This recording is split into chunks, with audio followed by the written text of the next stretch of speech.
بالکل، اگر ان کو اجازت ہر چیز کی ویسے ہی دی ہوئی ہے، اور محمود خان صاحب نے بھی جو ہے نا وہ انکار کیا میری بات سے. انہوں نے کہا کہ میں تو بالکل جو ہے نا اس بات پہ بلیو نہیں کرتا کہ میں کوئی عہدہ مانگوں. تو چونکہ محمود خان صاحب میرے لیے محترم ہیں تو اس لیے پھر میں پیچھے ہٹ جاتا ہوں. میں پیچھے ہٹ گیا. سر اپنا کوئی تھوڑا بہت سورس ہمیں بتا دیں کہ آپ کو کس نے بتا دیا تھا؟ آپ بھی ایسے کچی بات تو نہیں کرتے. سورس آپ نے کبھی بتائی ہے خبر؟ سر ہم تو صحافی ہیں ماشاءاللہ، آپ سیاستدان ہیں، سیاستدان بتا سکتا ہے. نہیں، اس میں بعض اوقات نہیں بتانی ہوتی. اچھا چلیں کامران صاحب، آج اختیار ولی نے اس بات کو تسلیم کیا میرے ساتھ. منیظر، اس سے پہلے پروگرام تھا میرا منیظر کے ساتھ جی، تو اس میں اختیار ولی نے مانا اس بات. دیکھیے گا وہ پروگرام، دیکھیے گا. اچھا چلیں، مان لیا جی میاں صاحب نے، مان لیتے ہیں اختیار ولی صاحب ان کے پارٹی کے ہیں، اگر وہ یہ کہہ رہے ہیں تو وہ ایاز صادق کی بات کو انکار کر رہے ہیں اور آپ کی بات کو وہ درست قرار دے رہے ہیں. اب مان لیتے ہیں اسی بات کو، اسی پہ چلے جاتے ہیں. اب ان کے ایک ذمہ دار کی یہ بات آ گئی ہے سامنے، تو مجھے صرف یہ بتا دیں کہ کیا میاں صاحب آپ کو نظر آتا ہے کہ آگے بھی رول ادا کریں گے، اور میاں صاحب نے آگے کسی سے پوچھ کر یہ سب کچھ کیا ہوگا، کہا ہوگا، یا میاں صاحب نے اپنے تئیں سب کچھ کر دیا؟ ایسا ہے کہ کرنا چاہیے. اب اس میں کیا پیچھے باقی کہانی کیا ہے یہ تو کسی کو نہیں پتا. یا اگر کسی کو پتا ہے تو وہ خود میاں صاحب ہوں گے یا اسپیکر صاحب ہوں گے. اس سے پہلے کے حالات یہ تھے کہ محمود خان صاحب کے اگینسٹ جو ہے نا وہ ایویڈنس اکٹھی کی جا رہی تھی، مختلف طرح کا مٹیریل اکٹھا کیا جا رہا تھا جو کہ بالکل غلط تھا. تو اس کے بعد اچانک جو ہے نا وہ پھر صورتحال تبدیل ہوئی ہے، اور یہ تبدیلی جو ہے وہ اچھی تبدیلی ہے. اللہ کرے کہ اس کے بعد جو ہے نا وہ ایسی تبدیلیاں آئیں جو کہ جمہوریت کے لیے اچھی ہوں، جو کہ دستور کے لیے اچھی ہوں، اور ہم جو ہے ملک کے لیے کوئی اچھا کام. اچھا، آپ نے ایک فکرہ تھا نا آپ کا کہ میاں صاحب اپنا غصہ نکالا ہے. میاں صاحب کو کس پہ غصہ تھا اور کس پہ کیوں نکالا؟ وہ غصہ کیا تھا یہ بھی چلیں یہ تو بتا دیں. ہم تو اب آپ کی بات تو اب ٹھیک ہو گئی نا، اختیار ولی نے کہہ دیا تو ٹھیک ہوگی نا. مجھے کیوں نکالا؟ اچھا یہ غصہ تھا مجھے کیوں نکالا. اوکے ثاقب صاحب. کامران مرتضیٰ صاحب یہ بتائیے گا کہ 8 فروری پی ٹی آئی کا جو احتجاج ہے اس میں کیا جے یو آئی ایف کو اگر پی ٹی آئی یا تحریک تحفظ عین پاکستان دعوت دے تو کیا آپ اس کو جوائن کریں گے؟ میری وہ حیثیت نہیں ہے کہ میں اس سوال کا جواب دے سکوں. مولانا صاحب سے یہ سوال ہو سکتا ہے، مولانا صاحب شاید اس کو پازیٹیو میں یا نیگیٹو میں رسپونڈ کر سکیں. اور مولانا صاحب بھی میرا خیال ہے کہ اس اتنی بڑی بات کا جواب دینے سے پہلے پارٹی کے اداروں کے پاس جائیں گے، دوسرے اداروں کے پاس نہیں، پارٹی کے اداروں کے پاس. اچھا کامران صاحب اسی سوال کو تھوڑا سا میں مختلف انداز میں کرتا ہوں. 8 فروری کے جو ریزلٹس تھے، نتائج تھے 8 فروری الیکشنز کے، اس پہ جو مولانا فضل الرحمان صاحب کا جے یو آئی ایف کا ایک پورا سٹینڈ ہے کہ ان کو بھی سائیڈ لائن کرنے کی کوشش کی گئی یا کیا گیا، وہ خیبر پختونخوا میں ہو یا بلوچستان میں ہو. تو آپ اپنے طور پر اس حوالے سے کچھ کر رہے ہیں، کچھ سوچ رہے ہیں کہ 8 فروری الیکشنز پہ یا اس دن کو کسی طرح آپ کوئی جلسہ کریں یا کوئی اس قسم کا کام کریں؟ مولانا پہلے 2 صوبوں میں تو گئے ہیں، سندھ میں گئے ہیں اور سندھ کا انہوں نے دورہ کیا ہے، مختلف شہروں میں گئے ہیں سندھ کے، پھر اس کے بعد پنجاب میں گئے ہیں، اس وقت وہ خیبر پختونخوا میں. اور ظاہر ہے یہ کوئی سیاسی ایکٹیویٹی ہے، کوئی ویسے گھوم پھر نہیں رہے.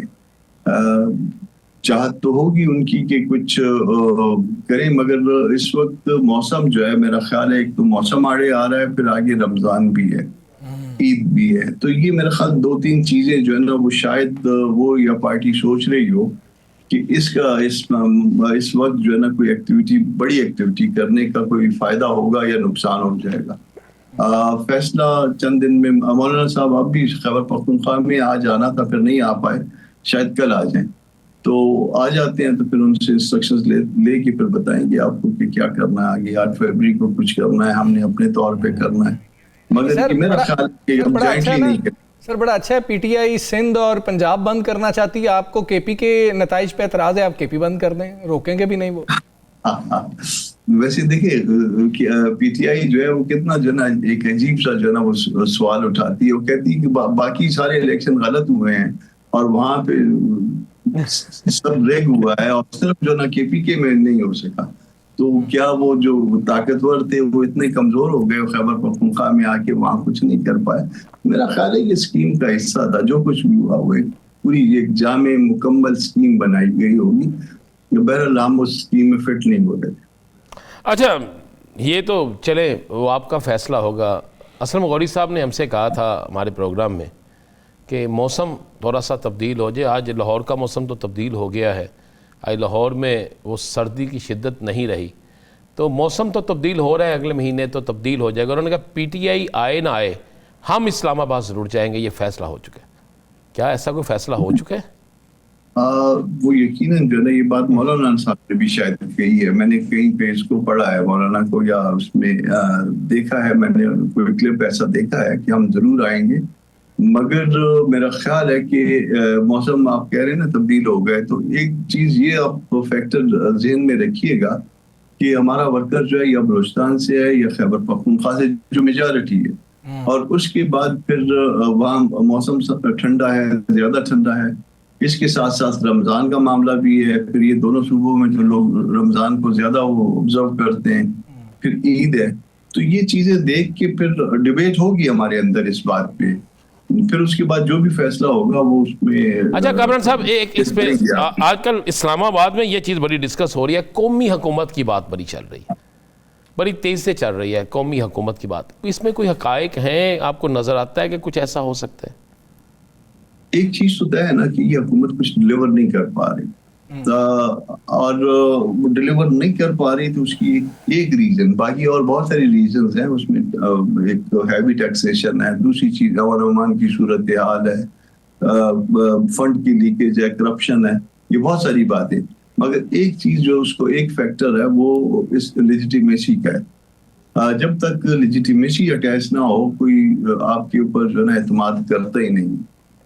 کل حکومت بدلی ہو جائے, وہ کہیں کہ جی وہ جو بیٹھے ہوئے تھے وہ تو جائز نہیں تھے, ناجائز تھے. سرمایہ کار جو لا کے انویسٹ کرے گا وہ اس کا سرمایہ کہاں پہ جائے گا, یا وہ پالیسیز جو ہے نا وہ کوئی اس کو اگلے لمحے ریورس کر دے تو وہ اس کا کیا ہوگا. تو یہ ریزن ہے, اور اس وقت آپ کا نظام نہیں چل رہا اور بالکل جیم ہوا ہوا. کامران صاحب یہ بتائیے گا کہ فاروق ستار صاحب جو ایم کے ایم کے رہنما ہیں, انہوں نے ایک جگہ کہا ہے کہ عید کے بعد 28ویں ترمیم آ رہی ہے اور ہمیں یقین دہانی کرائی گئی ہے کہ ہماری والی شکیں بھی اس میں ڈالی جائیں گی اور اس میں ترمیم ہوگی. تو یہ 28ویں ترمیم کی ہم بات تو سن رہے تھے, لیکن یہ حکومتی اتحادی بھی ہیں, ان کا ووٹ بھی حکومت کو چاہیے ہوتا ہے, اور وہ یہ بات کر رہے ہیں, ان کو کسی جگہ سے کوئی کہی گئی ہوگی. تو آپ کو بھی کچھ اس حوالے سے کوئی اطلاع ہے؟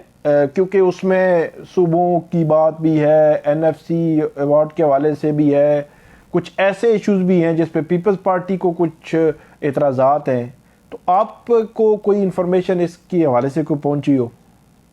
اگر ایم کیو ایم اتنا, مجھے بہت احترام ہے ایم کیو ایم والوں سے, مگر وہ اگر اتنا ہی میٹر کر رہے ہوتے تو 27ویں ترمیم میں یہ سب کچھ ڈال دیا جاتا. 27ویں ترمیم کے وقت وہ آئے تھے مولانا صاحب کے پاس, میں خود بھی موجود تھا اس وقت. تو اس وقت بھی تو یہ چیز کیری نہیں ہوئی, اور ان کو جو ہے نا وہ ٹرک کی بتی کے پیچھے لگا دیا کہ اگلی ترمیم میں ڈالیں گے. تو اس سے 26ویں میں بھی میرے خیال ان کے ساتھ یہ یاد کیا تھا, 27ویں میں بھی یہ یاد کیا تھا. تو 28ویں میں جو کچھ سوچا جا رہا ہے وہ پاکستان کے لیے مناسب نہیں ہے, نقصان دہ ہے.